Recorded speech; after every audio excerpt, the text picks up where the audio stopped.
Hello, I'm Steve Main with Fitness for 5, Fitness for 10, here with Dr. Nario of Biointegrative Health Center. Biointegrative Health Center is in Reno, Nevada. You can check them out online. Great place, and a lot of, we're doing a lot of these interviews so that people can understand that there's lots of options and things that can be done for their health that a lot of people wouldn't think of. So welcome, doctor. Hi, Steve. Thanks for having me again. Okay, so today we're going to talk about thyroid. You hear people, my thyroid issues, whatever it is, I don't have them. But you hear, I have to take my thyroid medication, or somebody has to take it, or this and that. So and it has to do with the thyroid gland. So what's the thyroid gland to start?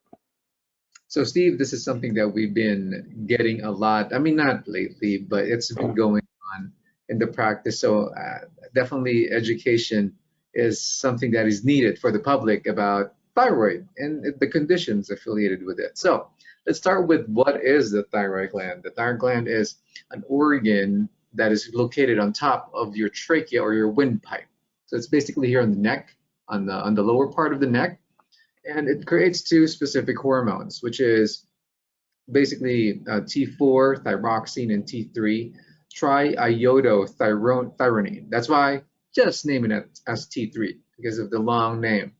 And it helps the body produce and regulate other hormones such as adrenaline and dopamine. So when you're fight and flight mode, that thyroid kicks in as well. And when I say hormones, hormones are actually chemical substances that help control cells and organs to function better. And they help, specifically for the thyroid, they help regulate the metabolism.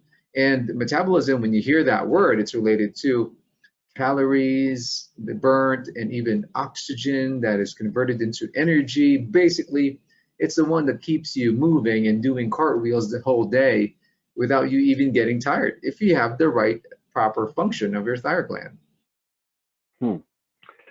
Okay, so I know there's thyroid diseases. What are some of thyroid? What are some of those diseases, or what's the most common disease related to the thyroid? Well, Steve, the thyroid gland can be either hyperthyroid or overfunctioning, or hypothyroid, which is underfunctioning. The most common problems that we see is hypothyroid. So the most common reason when you ask that is autoimmune, meaning our own cells attacking our own thyroid gland and beating it to a pulp, meaning it's like Pac-Man eating or chomping its way through your thyroid gland. And the worst part is, in that scenario, it's your immune cells that's actually doing this to your own body, meaning they're out of control. They don't recognize what is not self and what is self. And these are what we'll hear the words T cells, lymphocytes. These are the ones that's causing that specific issue. And the most common autoimmune disease for the thyroid gland to be under functioning is there are two actually. Graves' disease. Graves is hyperthyroid. And the most common hyperthyroid autoimmune disease is Hashimoto's disease. And Hashimoto's, as the name itself, is discovered by Dr. Hikaru Hashimoto in 1912 in Japan. And thank you, Dr. Hashimoto. Now you have identified one of the most common problems that actually didn't have a name since then. And again, Hashimoto's disease is hypothyroid, meaning killing your thyroid gland. And the incidence of Hashimoto's disease, it's actually underdiagnosed, and the frequency is increasing as I see it every day here in the clinic. And the stats would be 15 to 20 times more frequent in women as in men. I'm not, of course, saying that the women are cursed with this illness, but I do find a good share of men also having this illness, but more common in the female population. It can be related to genetic susceptibility, or even the environmental triggers. Now we're exposed to heavy metals, chemicals, pollution in the air. all contributing to the aggravation of Hashimoto's. And also, when you find the Hashimoto's in a patient, you will always find an accompanying autoimmune disease as well. That's probably happening in a different organ, and unfortunately, can be also related to papillary cancer of the thyroid. Hmm. Okay, so what are the symptoms of hypothyroidism? I mean, what would someone start to notice if they had this issue? Right, so that's a good question, Steve. The hypothyroid symptoms that I will mention are really not specific. It could show up in any type of disease, but these are the common presentations that we will see. One would be cold intolerance. If you're playing around with your thermostat and you're always cold, you might be thinking about this. Cold hands and feet. So there's what we call the handshake test. A handshake test is not checking for how manly a man is. It's really more handshaking because you want to feel how cold their hands are. It's almost cold like a zombie. And fatigue, dry skin. It's not just because they lack of using lotion, constipation, even with the highest dietary fiber that you take in, difficulty losing weight, weight gain, unable to metabolize calories, too tired, low body temperatures, cold intolerance, as I mentioned a while ago, that's pretty prominent. Fluid retention, orbital edema, if you're swelling in the eyes, also ankle edema, high blood pressure, depression, even memory. If you're slowing down on everything, the memory also loses gas. And that's why cognitive dysfunction occurs. And you would see anxiety, insomnia, muscle aches everywhere, and even hair thinning. That's pretty common. And women are pretty conscious about that. And even hoarseness. So how do you diagnose this disease? Well, Steve, the diagnosis is only, I mean, the clinical symptoms are there, but the most definite diagnosis would be lab testing. So you would hear from your doctor about the TSH, which is one of the main signals of the brain, which is actually a signaling component to talk to the thyroid hormone in order for it to produce more thyroid hormones. And free T3, that's one of the lab tests that we do. That's coming now from your thyroid, which is the most active type of thyroid hormone that attaches to the organs and tissues to activate the metabolism. And free T4, which is actually also coming from your thyroid gland. And it also converts from T3 to T4 into an active form. But it is a less potent form, and you want to bank your power on T4, free T4. So the diagnosis would be made if you have an elevated TSH, plus clinical symptoms, and if you have a low free T3 and also free T4. But most common presentation would be most oftentimes TSH will be normal and a free T4 will be also normal. If they're abnormal, that'll be a bonus. And you want to find the antibodies that's related, the Pac-Mans that will eat your thyroid up.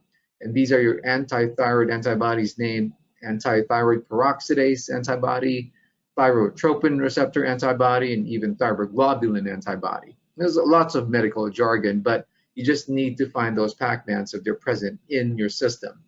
The sensitivity and specificity is very low because it can be present also in non-autoimmune thyroid diseases, but if you find them, it's a big help, especially diagnosing Hashimoto's and Graves' disease or the hyperthyroid autoimmune disease. Another clue that people can actually, or something that they can do at home, is the basal body temperature test.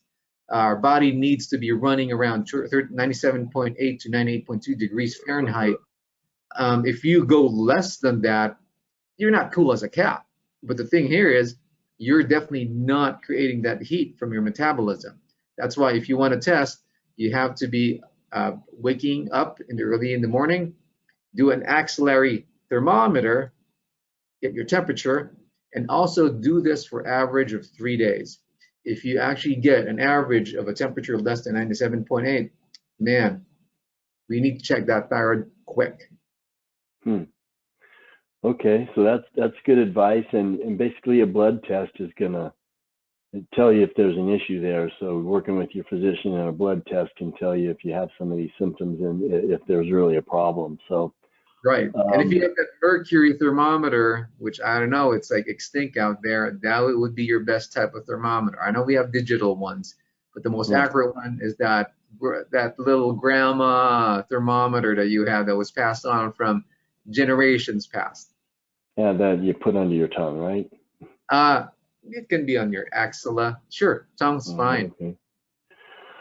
Okay, so if someone has a thyroid problem like we're talking about, how do you treat it? What do you do? All right. Well, see, the treatment can be a mixture of conventional and also natural. The thing here is the key is modulating the Pac-Mans, calming down the antibodies to not eat your thyroid. And that's why this is where medical professionals come into play. But the reason that sometimes when that happens, the thyroid gland has been, I guess, disrupted already, and you need actual thyroid hormones. And sometimes people can live on the synthetic thyroid, such as Synthroid, and also levothyroxine. But on our end, we use natural thyroid that is almost similar to the structure of your human thyroid. And this is porcine based.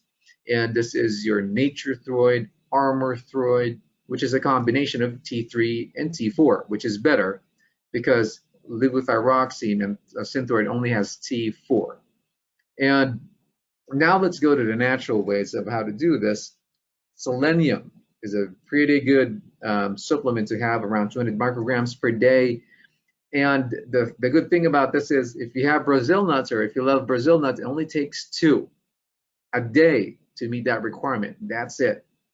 And then optimize iodine and vitamin D. So the problem here is iodine, you don't want to play around with that in terms of just supplementing it on the fly.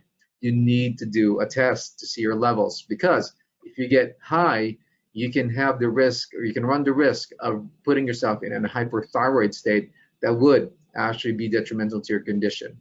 Another one was reducing inflammation, meaning inflammation, majority of that would be in the gut. And when you hear about leaky gut, proper diet, and plant-based diet, those are the things that you need to treat, because that's where, when I'm going to explain that in a bit, where gluten-free diet comes into play. When you talk about gluten-free diet, when you eat gluten and it goes into your system and you have leaky gut, meaning it just goes through the system without the check and balance or digesting it through enzymes, the autoimmune immune system would see that and say it, because it has a similar structure to your thyroid gland, meaning that, hey, gluten looks like thyroid. Hey, I want to eat that thyroid too. It's going to stimulate them in a very bad way, thus aggravating your hypothyroid symptoms. And when I talk about healing the gut, so there are other ways to do that. We do IV therapy, such as sodium bicarbonate, liver cleanses, even hydrogen peroxides and ozones, just to kill infections and lower down the inflammation in your gut. And another one would be omega-3s. Omega-3s lowers down inflammation real good. And probiotics, of course, having those healthy microorganisms in your gut protects that lining real good in order for you to prevent entry of that possible gluten or the bad food that we've taken. Controlling homocysteine also through methylated vitamin Bs, folic acid, B12 are also another safe route to do.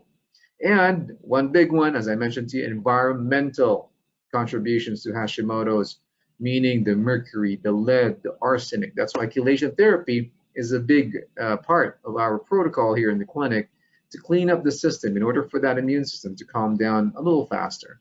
So one of the most common conditions that we see here in the clinic, and I hope this is something that helps other people out there who has this condition, because the only thing that you would hear from your endocrinologist if you have Hashimoto's is, yeah, we have to put you on thyroid hormones, and that's it.